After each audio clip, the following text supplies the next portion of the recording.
Card King, here I come. Hello, sports fans, sports collectors, and all hobbyists. Welcome to the Card King Sports and Variety Show. I am your host, the Catman, Brian Cataquet, a.k.a. the Card King. We are live on ABC's KMET 1490am.com, your number one spot right here for news and talk on the West Coast. I thank everyone for tuning in this morning. On the telephone line, I welcome to the program a former Major League outfielder, coach, and scout. He's a longtime veteran of the game of baseball, played during the 1960-70 era for the Twins, the A's, and the Cardinals. It's my honor to welcome Joe Nossek. Joe, Brian C., honor to have you. Well, thanks, Brian. Honored to be here.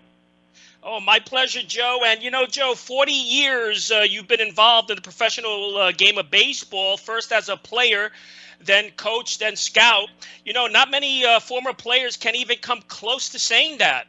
A lot of miles on this body, Brian. I think probably Don Zimmer have put on a few more miles, and an old pitcher named Bill Fisher, I think, spent over 50 years in the game, and then, of course, there's Connie Mack, but I'd probably rank in the top 100 somewhere, maybe.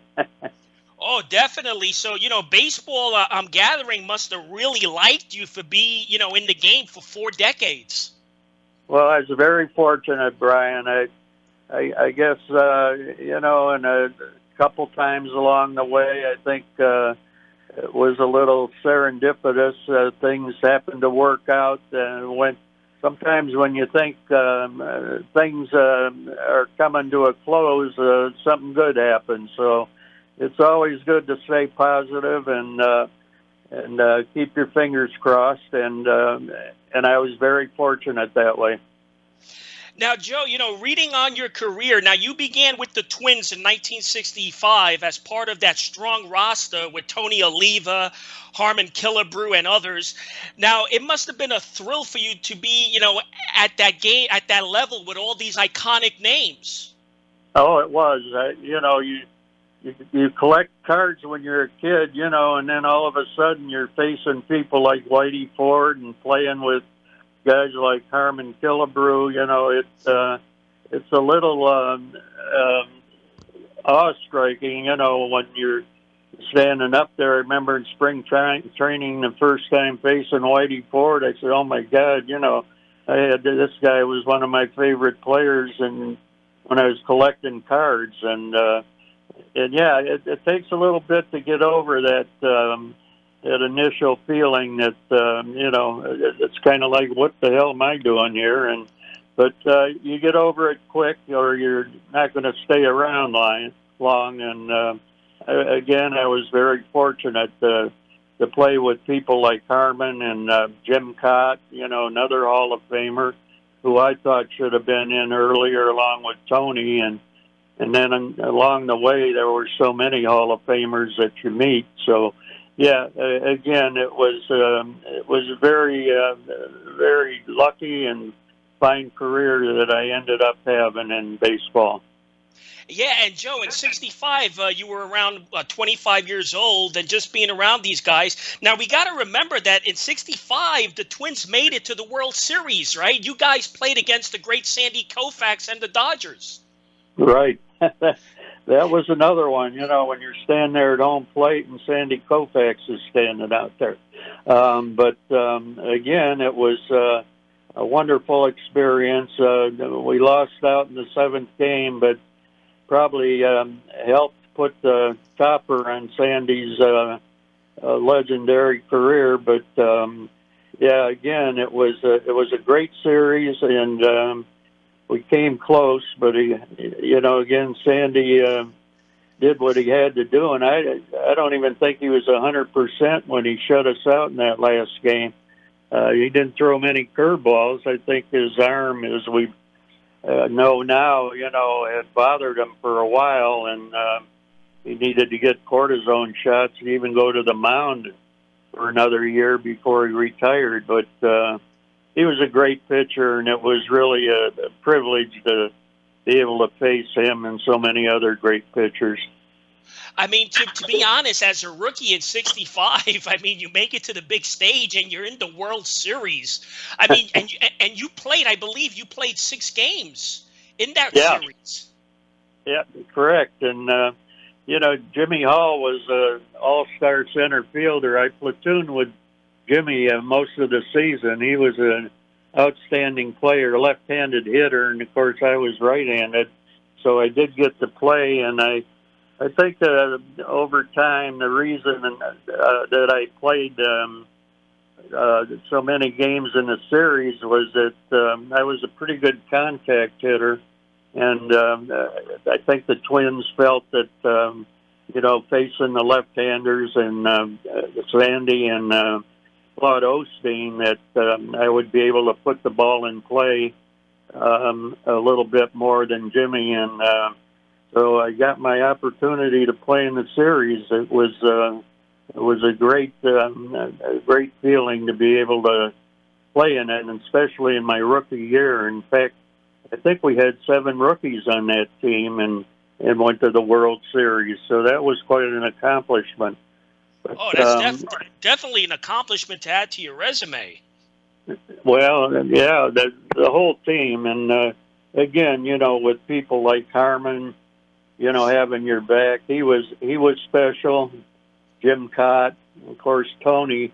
I played with Tony a couple years in the minor leagues, and we all know the fine career he had. A 2-time batting champion, I think, and again, finally making the Hall of Fame.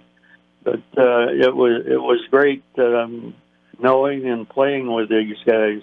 Harmon was really special. He was a Hall of Famer off the field too. He always took care of the rookies. He always had something positive to say, and when maybe we weren't doing so good, he'd always be there to give us a pat on the back. And he used to say to me, "Keep your chin up." So that was really helpful, being a young guy like I was. Yeah, I wanted to mention that, Joe, because I had other ball players on the show. They mentioned that Killebrew was such a gentleman, so he took you under your wing and he was good to you. Yes, he was. He was always there for not only me but the other rookies on the team, and of course Jim Cott. He was quite young then too, but Jim was a very bright guy and a real outstanding pitcher. Jim was an adapter. He would. I used to get a kick. He would come out in the outfield during BP with the rest of us, when we were shagging out there, and he would play a little game with himself to help himself field and be a better fielder. And sometimes, we'd be coming close to collisions out there, but Jim always backed off and let me have the ball so that I could help myself get better. But he was something special in my life also. Yeah, so 66, the season comes along, 66, where you batted .261. You had about 60 hits that year. Not bad. You had a solid year. Now, this is where, reading on your career, where the Twins transitioned you from outfield to infielder. Is that correct? In 66? I played in the Florida Instructional League, which was a very good league back there. I probably went down there 3 years to work on different things, get some at-bats at, try and get at-bats that you only got a number of at-bats as a platoon player, and that really helped me, the Instructional League. And then they wanted me to go down and play some infield positions, which I did. They wanted me to go down and work at second base, which I did, and was having a decent year down there, and ended up diving for a ball at second base and broke my thumb. So that ended that instructional season. But I did play a number of games at third base, which was kind of fun, too. I remember the first time I played third for the Twins in 65, Billy Martin was our third base coach. We had a doubleheader in New York. It was a bat day. There were about 70,000 people in the stands that day. And Billy comes up to me before the game and says, "Joe, you're going to play third base today." I hadn't taken any ground balls or anything for a while. I said, "Okay, Bill." and thank God I got through the day, got a couple hits in the game. And then after that, I guess they liked what they saw. So I ended up playing a couple weeks there. Harmon had gotten hurt, and Rich Rollins was our third baseman, and I think they moved Richie over to first base, and so they needed somebody to fill in there, and I got a shot there. So that was kind of a nice experience there too. And you know, Joe, Sam Mele was a big fan of your hustling capabilities. Yeah, Sam was a fun manager back then, though, Brian. Managers, if they spoke to you 3 or 4 times a year, you felt lucky because they pretty much had the coaches pass along anything they had to say. The way it is today, managers are much more involved with the players, but back then it wasn't the same. And but Sam was a good man to work for, and always treated everybody fair. He was tough, but he was fair, and I think he was a big factor in our winning the pennant in the American League that year. And of course, Billy, I think we all know Billy's career. He was very feisty, and he helped a lot of us too, especially me. Billy taught me a lot of things, some of the more subtle things in the game that really helped me in my career. We're talking with Joe Nossek, former Major League ball player who's with us on the telephone line. Joe, 1966, mid-season, they traded you to Kansas City. How was your reaction to that? Oh, I was a little disappointed. You play the minor leagues with most of these guys in the big leagues, and you don't really know what's in store for you. But I felt that maybe going to Kansas City, who wasn't quite as good under Charlie Finley at first, until he signed all those great players, Reggie and Rick Monday, Catfish Hunter, and put together a championship team that won 3 years in a row back in the early 70s. But, it was a little disappointing, but again, it proved to be a chance to play more, and which I did. Alvin Dark was our manager there, and that was another neat thing, getting to play with people like managers like Alvin Dark, and actually I played for quite a number of great managers, Gene Mock, Frank Robinson in Cleveland. I coached with those guys, but I was very fortunate along the way to add to my knowledge of the game, through these people. But I did get to Kansas City, and Alvin and I started out pretty good. Alvin started playing me every day, and I think I was hitting 350 into the late June, and I dove for a ball in the outfield, and I think I busted a burster sac in my shoulder. Came out the next day, and I couldn't raise my right arm, my throwing arm, and had to take myself out of the game. And back then, there was a line of good players waiting to take their job. So from that point on, I didn't get as much playing time. I had to work my way back in there, but did quite a bit of pinch hitting, and had a pretty good pinch hitting year. So another little thing that helps your versatility, in staying in the big leagues. And it proved to be a good experience in Kansas City also. Charlie Finley was a generous guy, and enjoyed playing for Kansas City. A beautiful old ballpark, too. That was before the Royal Stadium came in. But again, it was disappointing leaving Minnesota. Went on to getting a couple more playoffs, and but again, it was helpful for my career. Well, in 66, the highlight, one of your highlights that year, didn't you hit an inside the park home run off Sam McDowell? And Sam was on the program too, Sudden Sam McDowell. Yeah, Sam, for some reason, I seem to hit Sam pretty good. I don't know why, but there were certain left-handers that I did well against, platooning, but and then there were a couple that I might not get a hit from them off of them till Christmas.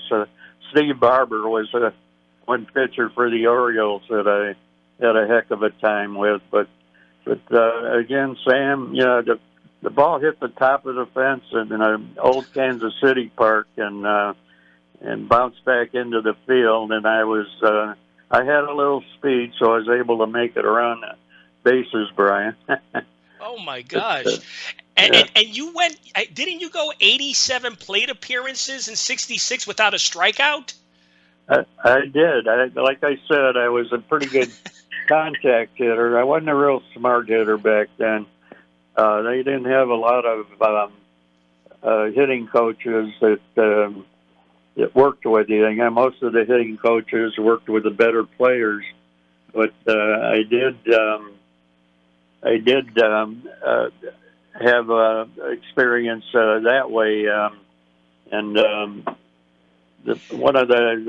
that I think of it, one of the things that was really neat was when Joe DiMaggio coached in Oakland for Reggie Jackson. They brought him in, got to meet Joe, and I would hang around the cage and listen to Joe a little bit.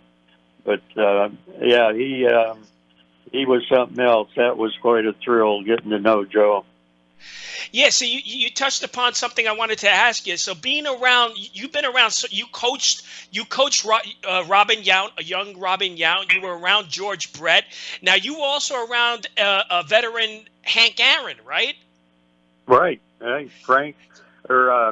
came into Milwaukee in '74, I believe it was, and that was kind of special meeting Hank too. What a good man. And of course, we had Bob Uecker there, who kept everybody laughing all the time, even on the road trips on the planes. He made it go quick because he always put on a little show for everybody. And Uecker and Hank had played together way back with the Braves, and were good friends. And that was a really neat experience. Robin came up, and we were training in Sun City, I believe. Dale Crandall was our manager, and the field was terrible. Robin was a shortstop at the time, and he just would pick that field clean, and it was no easy task to do. And he ended up making the club as a young player. That most players, you usually wanted them back then to get a couple of years minor league experience, but Robin played so well in spring training, he made the club, and of course the rest is history. He ended up in the Hall of Fame, and I think later they moved him to center field, and he was a great outfielder also. And what about George Brett? I mean, what a hitter! Oh, George was special. Another great experience being with George. And that was one of the things that was neat about my career, is having a chance to meet players like George. I mean, Al McRae was on the team. They had a great team when I joined them, and Frank White was a second baseman, and John Wathan catching. They were all great people, and turns out John Wathan and I became good friends. But, Tom Seaver was in Chicago with us, the White Sox, when I was coaching. So I had some teammates that, I probably could put together a pretty good Hall of Fame of the Hall of Famers that I knew, and or met over the years, and there were a lot of great guys and a lot of great names. Oh, that's right, Joe. So you were there with Tom Seaver. Now, were you there when Seaver won his 300th game? I was. That Wow. was quite an experience. Tom and I used to spend Sundays doing a New York Times crossword puzzle. Tom was a pretty bright guy, and that day it was a Sunday, in fact, and when he won his 300th in New York, there I believe it was, and we were doing the puzzle, and that day before the game, he just wasn't into it. He wasn't getting any answers, but he sure got the final one, going out and winning his 300th game. That was another great experience and privilege to be there when something like that happened, you know. Oh, Seaver was unbelievable.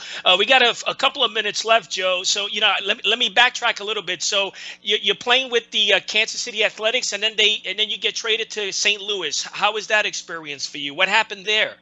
Well, again, I didn't play a whole lot with them. I was winding down my career. I didn't.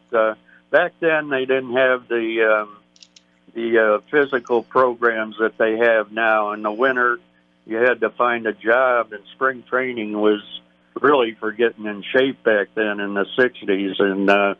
And you had to work all winter, and then when you came to spring training, but I didn't. That was quite a year. I started with Oakland, and then I got sent out when Joe Rudy got called up to Des Moines, Iowa. I lasted 2 months there, and then I was traded during between double headers in Tulsa to the Cardinals farm team. And then St. Louis called me up at the end of the year. And then again in the next year, 70, I was called up. But, being called up with St. Louis and sitting next to people like Bob Gibson and Lou Brock and players like that was another, again, a wonderful experience for an old boy that, from Euclid, Ohio, that, just had a dream, and it really came true for me. St. Louis was, excuse me, go ahead. No, and Joe, I'm just reading this. I didn't realize this. The George Brett pine tar incident, that was you restraining an angry Brett, wasn't it? I think a few other guys got to him first, but I was involved in that game too. So that was another experience. And then Dick Hauser had ended up getting ejected, and I ended up being the manager coming back. I think one of the neat things I thought when we went back to finish the game, the Pine Tar game, was that Billy Martin came out, and, we had a new crew of umpires, and Billy went around the bases claiming that George missed each base, and the umpires would say, call him safe. And finally, the umpires pulled out an affidavit from the umpires that did the game originally, showing that he did touch every base. So both sides were on top of it. I thought it was neat that Billy thought of something like that. He was managing for New York then, and then the umpires being ready for it and having an affidavit from the other notarized affidavit from the other umpires saying that he did touch all the bases. But that was another one that I could chalk up to my career that I was involved in. One other thing that I wanted to mention, Brian, is that we flew into New York the night before 9/11, which was another experience that was sadly in that town at the time, and you could see we were only a couple miles in the Grand Hyatt away from the towers, and wow, that was scary. I also had another one with the '89 earthquake. I was scouting for Houston, and we were in San Francisco at the time watching the game. And coming out of the press tent, the earthquake hit, you could see the parking lot, and the cars were, it was a bit like a big wave through the parking lot with cars going up and down. Another scary experience, but again, chalk it up to another life long lived. Yeah, and I mean, this is what happened. 40 years in baseball, Joe. Yeah. It's, my kids keep telling me to write a book, Brian, but I probably should have. But at this age, the memory's starting to slip a little. Things come back from time to time. I should write them down. Memories, good experiences, laughable things, and there are a lot of good times. And I wouldn't trade a thing for the world. I had a wonderful wife that's been with me for 62 years now, so we ended up having 4 children, 11 grandkids, and we're on our 8th great-grandchild, so it's still kicking here, and enjoying every minute of it, Brian. Well, you sound great, and I really appreciate your time. And we gotta remember that you are a Ohio Hall of Famer, a Collegiate Hall of Famer. No? Yes, I think at Ohio University, and then Greater Cleveland Hall of Fame. I was fortunate enough to be inducted in 2005 after I retired. That was really a nice experience, and then at Ohio University, and then of course my high school, Euclid High. So that's always something nice to show the grandkids, and it was again, I was a very fortunate person my whole life, Brian. Well, listen, great job. I appreciate your time, and I could say we just heard from Collegiate Hall of Famer Joe Nossek. Until next week, happy collecting to all.